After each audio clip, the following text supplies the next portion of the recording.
Well, Jim Hagy's been working on a mouth-watering new twist for pork loin, and this sounds like a delicious recipe. It has a raspberry glaze, and it's pork with mango salsa. We can't wait to try this. Oh, it's delicious. We have it every day in the restaurant.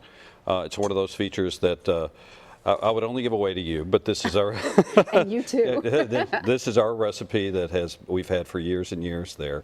But this is we began with a pork loin. Here I'm showing it with a pork loin with bone in. And if you're going to do that, you would do about 1 bone per person. Okay. If you're going to do pork loin, I would look average about 7 to 6 ounces per person.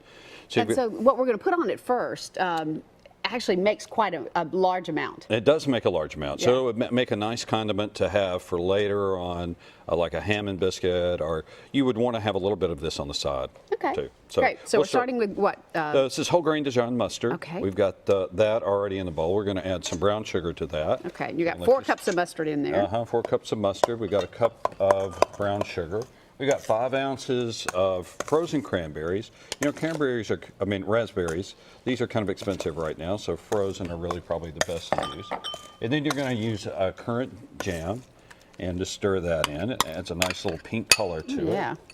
And then to kind of counter the sweetness, we're going to use a little bit of lemon and a little bit of lemon zest that goes in there.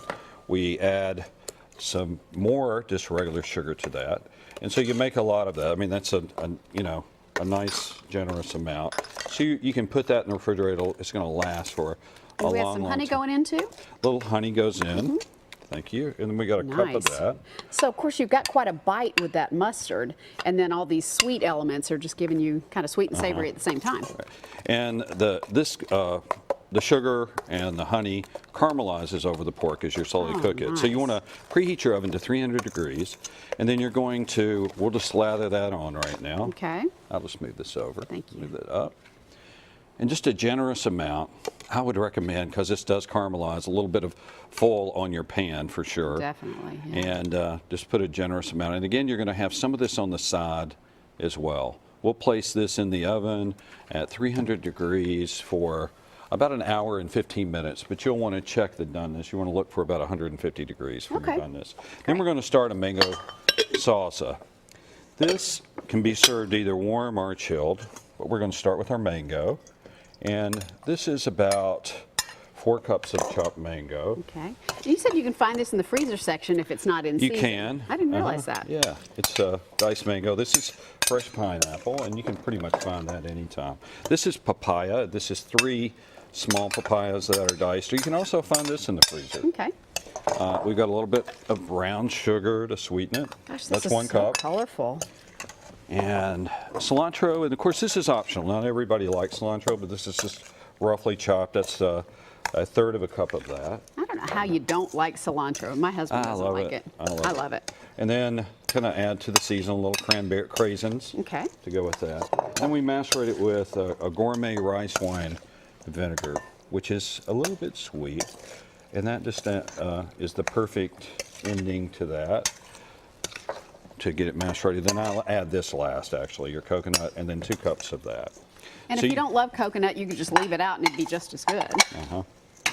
So that is That's our beautiful. mango salsa. Does this need to sit for a little while? You know, it's really best if it sits. And again, I would serve this almost like 3 or 4 ounces per person. And you're going to have a lot of that. This is a big, generous amount. But people are going to love it. And this is, like I say, available. We put a little demi-glaze on it if you want it. We offer that at the restaurant. That looks terrific. Finished product looks absolutely fantastic. And I think that'd be a great company meal. It would be a great company meal. And, you know, we sell a lot of these for Thanksgiving. You know, of course, we sell the turkeys and the hams. But this is another option for people that are looking for something a little bit different. That's so great. And that's featured in this cookbook right here. It's called the Southern Foodie's Guide to the Pig.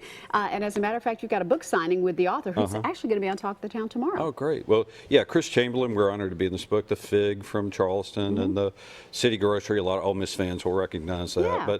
But we have 4 recipes that are in this book. So Chris will be out Thursday night. Including this one. So go over and meet him at Chef's Market tomorrow, or sorry, on Thursday night. Thursday night. At 5:30. 5:30. You're going to love this recipe. It's recipe number 5252 online now in the Talk of the Town section at newschannel5.com. Or you can let Jim serve some up for you at Chef's Market over in Goodlettsville.